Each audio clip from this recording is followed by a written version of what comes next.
Hi friends, ಎಲ್ಲರಿಗೂ ನಮಸ್ಕಾರ. ನಾನಿಲ್ಲಿ ರೊಟ್ಟಿ ಉಳಿದಿದೆ, ಒಂದು 4-5 ರೊಟ್ಟಿ. ಇದನ್ನು ವೇಸ್ಟ್ ಮಾಡೋ ಬದಲು ಇದರಲ್ಲಿ ಲಡ್ಡು ಮಾಡೋದು ಹೇಗೆ ಅಂತ ತೋರಿಸ್ತಾ ಇದ್ದೀನಿ.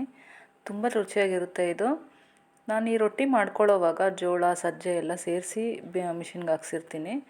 ಇನ್ನೂ ರುಚಿ ಜಾಸ್ತಿ ಇರುತ್ತೆ ಇದು. ನಾನಿಲ್ಲಿ ಈ ರೊಟ್ಟಿನೆಲ್ಲ ಒಂದು ಮಿಕ್ಸರ್ ಜಾರ್ಗೆ ಪೀಸ್ ಮಾಡಿ ಹಾಕ್ಕೊಂಡು ಇದನ್ನು ನುಣ್ಣಗೆ ಪುಡಿ ಆಗಂಗೆ ಮಾಡ್ಕೋಬೇಕು. ಫುಲ್ಲು ಈ ಥರ ಫೈನ್ ಪೌಡ್ರ್ ಆಗಬೇಕು. ಇವಾಗ ಎಳ್ಳಲ್ಲಿ ಕಪ್ಪೆಳ್ಳು ಮಿಕ್ಸ್ ಆಗಿಬಿಟ್ಟಿದೆ. ಎರಡನ್ನೂ ಸೇರಿಸ್ಕೊಂಡು ಹುರ್ಕೊಂಡಿದ್ದೀನಿ. 1-2 ಸ್ಪೂನ್ನಷ್ಟು. 1 ಸ್ಪೂನ್ನಷ್ಟು ಗಸಗಸೆ ಹುರ್ಕೊಂಡಿದ್ದೀನಿ. ದ್ರಾಕ್ಷಿ ಗೋಡಂಬಿ ಇದೆಲ್ಲ ನಿಮ್ಗೆ ಎಷ್ಟು ಬೇಕೋ ಅಷ್ಟು ಸೇರಿಸ್ಕೋಬೋದು, ಜಾಸ್ತಿ ಕಡಿಮೆ. ತುಪ್ಪ ಹಾಕಿ ದ್ರಾಕ್ಷಿ ಗೋಡಂಬಿ ಬಾದಾಮಿ ಎಲ್ಲ ಹುರ್ಕೊಂಡು ಇದನ್ನೆಲ್ಲ ಒಂದು ಪ್ಲೇಟಲ್ಲಿ ತೆಗೆದಿಟ್ಕೊಳ್ಳೋಣ.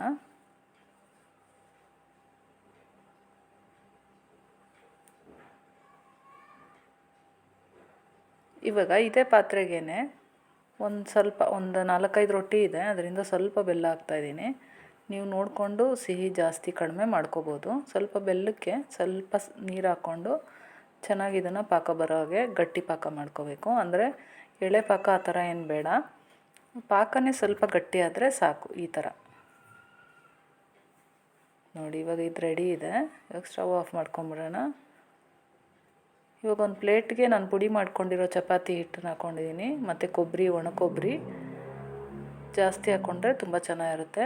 ಮತ್ತು ನಾವು ಹುರಿದಿಟ್ಕೊಂಡ್ವಲ್ಲ ಎಳ್ಳು ಗಸಗಸೆ ದ್ರಾಕ್ಷಿ ಗೋಡಂಬಿ ಎಲ್ಲ, ಅದನ್ನು ಸೇರಿಸ್ಕೊಂಡಿದ್ದೀನಿ. ಎಲ್ಲ ಚೆನ್ನಾಗಿ ಮಿಕ್ಸ್ ಆದಮೇಲೆ ಸ್ವಲ್ಪ ಏಲಕ್ಕಿ ಪುಡಿ ಹಾಕ್ಕೊಂಡು ಚೆನ್ನಾಗಿ ಮಿಕ್ಸ್ ಮಾಡ್ಕೊಳ್ಳೋಣ. ಇವಾಗ ಬೆಲ್ಲನ ಪಾಕ ಮಾಡಿಟ್ಕೊಂಡಿದ್ದು ಇದಕ್ಕೆ ಹಾಕ್ಕೊಂಬಿಡೋಣ. ಶೋಧಿಸ್ಕೊಂಡು ಚೆನ್ನಾಗಿ ಮಿಕ್ಸ್ ಮಾಡ್ಕೊಂಬಿಟ್ಟು ಇವಾಗ ಬೇಕಿದ್ರೆ ನೀವು ಇನ್ನೊಂದು 2 ಸ್ಪೂನಷ್ಟು ತುಪ್ಪನೂ ಸೇರಿಸ್ಕೋಬೋದು. ನಾನು ತುಪ್ಪ ಏನು ಹಾಕಿಲ್ಲ, ಹಾಗೆ ಉಂಡೆ ಹಿಡಿತಾಯಿದ್ದೀನಿ. ನೋಡಿ ಎಷ್ಟು ಚೆನ್ನಾಗಿ ಬಂದಿದೆ ಅಂತ. ಇದು ತಿನ್ನೋದಕ್ಕೂ ಅಷ್ಟೇ, ಇದು ಚಪಾತಿಲಿ ಮಾಡಿದ್ದೀವಿ ಅಂತ ಯಾರಿಗೂ ಗೊತ್ತಾಗಲ್ಲ, ಅಷ್ಟು ಚೆನ್ನಾಗಿರುತ್ತೆ ಲಡ್ಡುಗಳಿದು. ಈ ರೆಸಿಪಿ ನಿಮ್ಮೆಲ್ಲರಿಗೂ ಇಷ್ಟ ಆಯಿತು ಅಂತ ಅಂದ್ಕೊಂಡಿದ್ದೀನಿ. ಇಷ್ಟ ಆಗಿದ್ದರೆ ಲೈಕ್ ಬಟನ್ ಮೇಲೆ ಕ್ಲಿಕ್ ಮಾಡಿ. ನನ್ನ ಚಾನಲ್ ಸಬ್ಸ್ಕ್ರೈಬ್ ಮಾಡ್ಕೊಳ್ಳಿ ಫ್ರೆಂಡ್ಸ್.